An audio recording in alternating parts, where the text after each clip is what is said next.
राधे दोस्तों, कैसे हैं आप सब। आप सभी का हमारे चैनल पर एक बार फिर से बहुत बहुत स्वागत है। नवरात्र के इस महान पर्व पर आप सभी को ढेर सारी शुभकामनाएं। माँ जगदम्बा से मेरी प्रार्थना है, नवरात्र के इन विशेष दिनों में माँ आप सभी भक्तों पर अपनी कृपा बरसाए, आप सभी के बिगड़े काम बने और निरोगी रखे और आपको अभय दान दे और शेरा वाली आप सभी की मनोकामना पूर्ण करे। तो दोस्तों, आज हम बात करने वाले हैं माता के 8वें स्वरूप महागौरी के बारे में। आज हम आपको बताएंगे कि कैसा है इनका स्वरूप, कैसे करें इनकी पूजा विधि और साथ में कथा। तो दोस्तों, वीडियो को प्रारंभ करते हैं। नवरात्र अब अपने अंतिम पड़ाव पर पहुंच चुका है। आज माँ दुर्गा के 8वें स्वरूप आदिशक्ति महागौरी की पूजा की जाएगी। 8वें दिन की पूजा देवी के मूल भाव को दर्शाता है और देवी भगवत पुराण में बताया गया है कि देवी माँ के 9 रूप और 10 महाविद्याएं सभी आदिशक्ति के अंश और स्वरूप हैं। लेकिन भगवान शिव के साथ उनके अर्धांगिनी के रूप में महागौरी सदैव विराजमान रहती हैं। इनकी शक्ति अमोघ और शक्ति फलदायिनी है। महागौरी की पूजा मात्र से भक्तों के सभी पाप धुल जाते हैं और वह व्यक्ति अच्छे पुण्य का अधिकारी हो जाता है।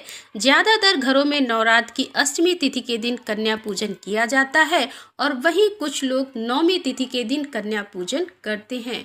तो आइए जानते हैं कैसा है माँ का स्वरूप। दोस्तों, देवी भागवत पुराण के अनुसार महागौरी का वर्ण रूप से गौर अर्थात सफेद है और इनके वस्त्र का आभूषण भी सफेद रंग के ही हैं। माँ का वाहन वृषभ अर्थात बैल है, जो भगवान शिव का भी वाहन है। माँ का दाहिना हाथ अभय मुद्रा में है और नीचे वाले हाथ में दुर्गा शक्ति का प्रतीक त्रिशूल है। महागौरी के ऊपर वाले हाथ में शिव का प्रतीक डमरू है।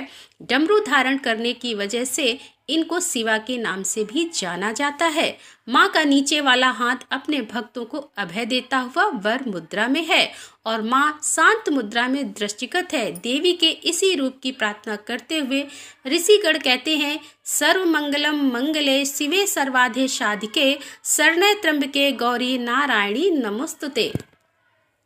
धन वैभव की अष्टदात्री देवी महागौरी अपने भक्तों के लिए अन्नपूर्णा स्वरूप है। यह धन वैभव और सुख शांति का अष्टदात्री देवी है। सांसारिक रूप में इनका स्वरूप बहुत ही उज्जवल, कोमल, श्वेत वर्ण और श्वेत वस्त्रधारी है। देवी महागौरी की गायन संगीत प्रिय है और यह सफेद वृषभ यानी बैल पर सवार है। इन दिन कन्या पूजन का भी विधान है। कुछ लोग नवमी के दिन भी कन्या पूजन करते हैं, लेकिन अष्टमी के दिन कन्या पूजन करना श्रेष्ठ रहता है। कन्याओं की संख्या 9 हो तो अति उत्तम है, नहीं तो 2 कन्याओं के साथ भी पूजा की जा सकती है। अष्टमी तिथि के दिन नारियल का भोग लगाने की परंपरा है। भोग लगाने के बाद नारियल का प्रसाद रूप में वितरण कर दें। वही जो भक्त कन्या पूजन करता है वे हलवा, पूड़ी, सब्जी और काले चने का प्रसाद विशेष रूप से बनाया जाता है। माँ की पूजा करते समय भक्तों को गुलाबी रंग के कपड़े पहनने चाहिए, क्योंकि गुलाबी रंग प्रेम का प्रतीक होता है। तो आइए जानते हैं महागौरी की पूजा की विधि। अष्टमी तिथि पर महागौरी की पूजा का विधान भी बाकी दिनों की तरह ही होता है।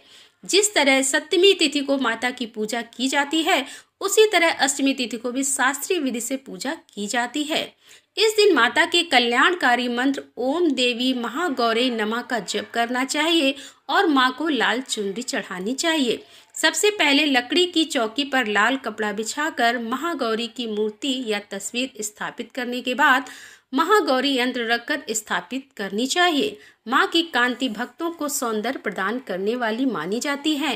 हाथ में सफेद फूल लेकर माँ का ध्यान करें और फूल अर्पित करें और विधिवत पूजा करें। माँ गौरी की रात की रानी के फूल बहुत ही पसंद हैं। अब हम सुनेंगे महागौरी की व्रत कथा। दोस्तों, शिव पुराण के अनुसार महागौरी को 8 साल की उम्र में ही अपने पूर्व जन्म की घटनाओं का आभास होने लगा था। उन्होंने इसी उम्र से ही भगवान शिव को अपना पति मान लिया था और शिव को पति के रूप में पाने के लिए तपस्या भी शुरू कर दी थी। इसीलिए अष्टमी तिथि को महागौरी के पूजन का विधान है। इस दिन दुर्गा सप्तशती के मध्यम चरित का पाठ करना विशेष फलदायी होता है। जो लोग 9 दिन का व्रत नहीं रख पाते वे पहले और 8वें दिन का व्रत कर पूरे 9 दिन का फल प्राप्त करते हैं। देवी भागवत पुराण के अनुसार देवी पार्वती अपनी तपस्या के दौरान केवल कंदमूल, फल और पत्तों का आहार करती थी। बाद में माता केवल वायु पीकर ही तप करना आरंभ कर दिया था। तपस्या से माता पार्वती को महान गौरव प्राप्त हुआ और इससे उनका नाम महागौरी पड़ा। माता की तपस्या से प्रसन्न होकर भगवान शिव ने उनको गंगा में स्नान करने के लिए कहा।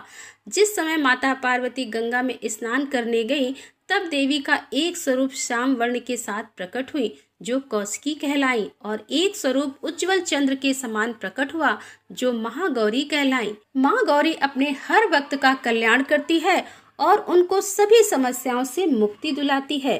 तो ऐसी परम शक्तिशाली एवं करुणामयी, भक्त वत्सल और माँ गौरी को ऐसे मनमोहक स्वरूप को हम सभी भक्तों का सत सत बार प्रणाम है।